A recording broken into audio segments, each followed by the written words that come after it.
Welcome to Broke Boys, where we're gonna be going over cameras that I can't afford and you probably can't afford, and we're gonna go over them because I guess it's fun to do. But the Canon C70 is a camera that got announced like yesterday, pretty much. I didn't hear anything about it beforehand, and honestly, I freaking love this camera already. I haven't looked at the specs in detail yet, so we're gonna look at it right now.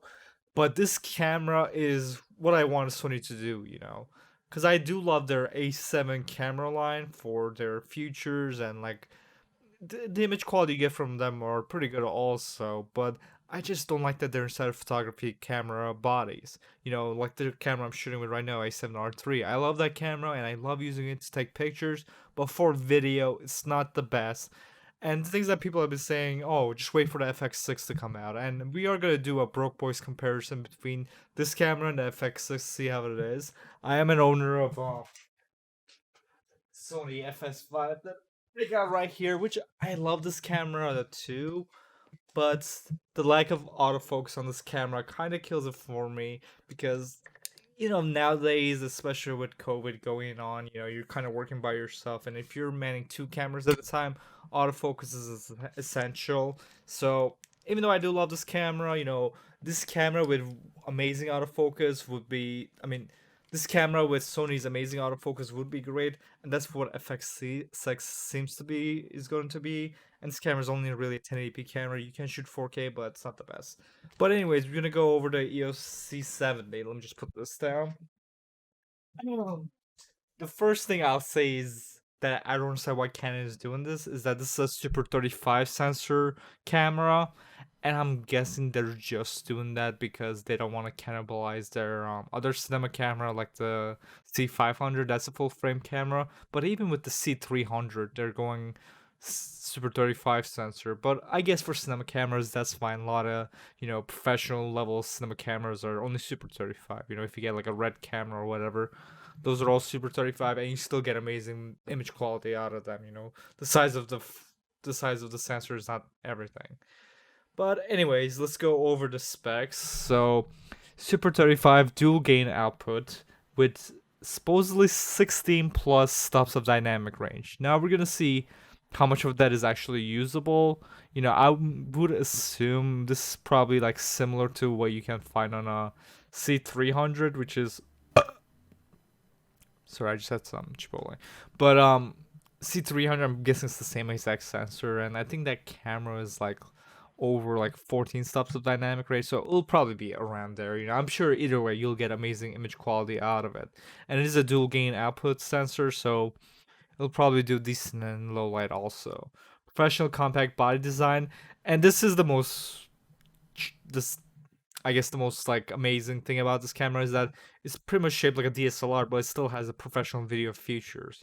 It's similar to something like a Blackmagic Pocket camera, but even better in my opinion because it has internal ND filters, which is so important to me. That's also why I got a Sony FS5 is because the internal ND filters is a huge deal. When you're shooting on the field and you don't have a lot of time, especially if you're shooting like a documentary or something where you don't have a lot of time to, change out filters and stuff, the internal ND filter comes in the clutch. The dual pixel autofocus. This is another huge thing, because even though, a lot of people say, oh, if you're a professional videographer, you don't need autofocus, but it comes in handy, and especially with how good these autofocus are getting. You know, Autofocus is very important. Like especially like the video I'm shooting right now. I'm shooting at 35mm f1.4. Like how else can I like shoot this at this like aperture? I would need like a dedicated, focus puller like hiding behind the couch right there to like be able to do this right now. And he wouldn't do as good as a job as this right now. Like both Canon and Sony have amazing autofocuses, and I think at this point, autofocus is kind of necessary for any professional camera. Sure, if you're shooting at like a big feature film, then you're gonna have a focus puller, and you're not even gonna need internal NDs on your camera because you're gonna have a matte box with its dedicated ND filters. But for that like mid-level professional, I think autofocus is very important. So intuitive direct touch control system, great.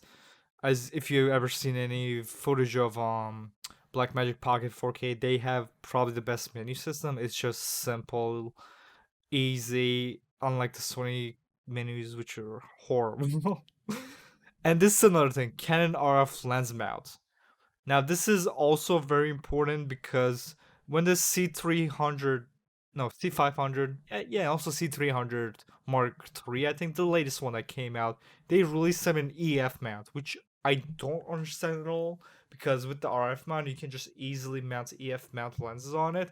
And Canon is releasing new amazing RF lenses like their what is it, like 2870 f2. They're releasing some crazy lenses for it, so why would you buy a new camera that's not going to be able to use these new lenses? You know, I don't understand that, but I'm glad that they're putting the RF mount on their newer cameras. I think that's very important. Okay, so in action, let's look at this ergonomics. So, as you can see, we got a swivel screen, which is nice. You got your dual audio inputs for your XLR, which is also very important because if you're using a pretty much any professional microphone, it's gonna use XLR cables for it, and using adapters or like even like that Sony like. I don't know what it's called, but like the thing you can put adapt to on top of your camera to get XLR control. It's just a hassle. It's nice to just have XLR ports on your camera itself. So professional compact body design, it just seems like a DSLR, so I'm very happy with that.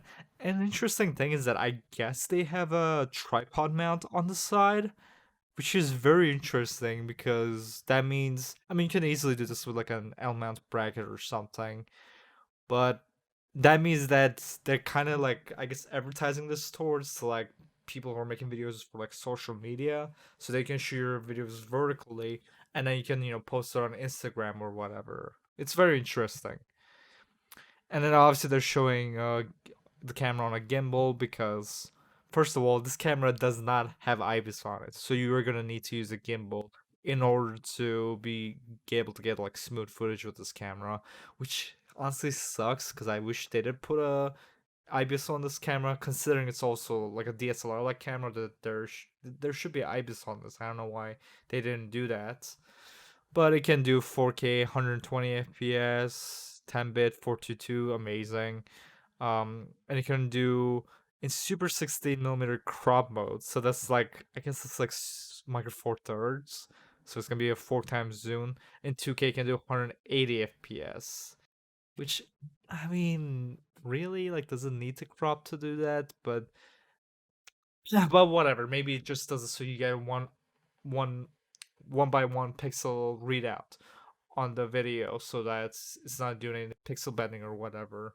But that is interesting, but I'm guessing you'll get better quality by cropping in, so okay. It has dual pixel AF with now deep learning. I believe this is a new technology that's not in any of their other cameras.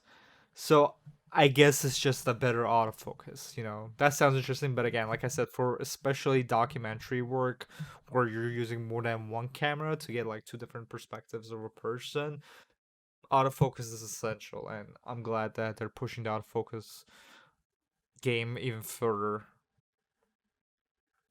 RF lens mount, we already talked about it. It's great that they're doing it because you can easily adapt any um any lens onto it pretty much. And another interesting is that they have a God, I'm burping up oh my god, I can't stop burping. But they have a adapter for it for EF to ESR, which has a 0.75 optical adapter, so it's like a speed booster they have on it, so that you get almost full frame like look on your camera on us, even though it's a Super 35 sensor, which is really great. And intuitive control system and sounds great. So they even compare the C70 to other cameras they have, like the R5 and the C300. And let's see, let's just go over these real quick. So both have RF mount, however, R5 is notably smaller. Both have RF mounts. However, the R5 is notably smaller. I'm guessing it's the camera body and not the mount itself, but okay. C70 has no recording limits. That's amazing. We don't have to worry about, the camera exploding after like 15 minutes of recording. That's amazing. And also, you can also shoot a conference or whatever you're shooting for over an hour. That's very important for any professional video camera. I can't believe they still like put this 30-minute max on their cameras. Like I get it if it's overheating, but at least give us like 720 or something where we can shoot in over like however long we want to shoot. R5 is full frame, while C70 is Super 35, similar ISO range. Okay, we already know that. 70 has ND filter, time code, and mini XLR port, so has time code if you're those people that use it. I don't use it. 70 has S-Log 2 and 3. And that was the thing about the Canon R5 that people were complaining about because they only put C-Log 1. They didn't put 2 and 3, and that's all software. And I guess they did that so that they pretty much just, crippled Canon R5 so that you would buy the C70. But okay. 70 has removable top handles, you can hold it. Both record 4K 120. However, R5 adds 8K 30 FPS. So R5 can do 8K if you care about that actually. I don't. I don't even like shooting over 1080p. So C70 versus C300 Mark III. So this is, I'm guessing they have the same exact sensors on it. So let's see how that compares. So C70 has RF, while C3 has EF mount. I don't know why they did that. I don't know why they would bother putting the EF mount on C300 or C500. I really don't, but they did. And because of that, I would never recommend a C300 or C500 until they come up with a new version that has RF mount. Because if you're buying a new camera in 2020, why would you buy a mount that's like 30 or I don't even know how long the EF mount is. Probably like 50 years old. So get the camera that has the newer mount. C300 has a better, bigger screen and can have additional EVF. Yeah, that's another thing about the C70. It doesn't have an EVF. So with the my cat's just walking on. So with the C300, I mean, you can always just add an external monitor to it, so it's not a huge deal. And I'm sure you can get like some like third-party EVFs later for it, but honestly, I never really use the EVF anyways. I just use a screen, so it's not a big deal. Both use a Super 35 DGO sensor. Yep, the same exact sensor. Shoot image quality up to 4K 120. That's great. C300 has dual CF express cut compared to dual SD. So the C70 only has dual SD slots, which is quite interesting. And C300 can record RAW while C70 can't. So that might be a. Okay, my cat's going crazy. But that might be a deal breaker for you guys. It sucks that the C70 can't do raw video, but maybe can do it externally at some points. I don't know. But since it does have an SD card slot, what is my my cat's going crazy. I gotta feed him up. Dude, you can't sit there. What are you doing? That's not. I have stuff in there. He's trying to sit on the box that I have stuff in. You guys can't even see it. Oh my god, this freaking punk. Look at this punk. Dude, you can't sit there. I have stuff in there.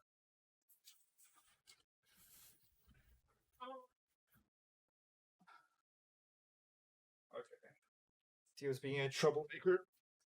He's purring, so. Alright, this is a great angle for me, I think. Oh my god. Okay, I almost like broke my tripod. Okay, let's try that again. Ah.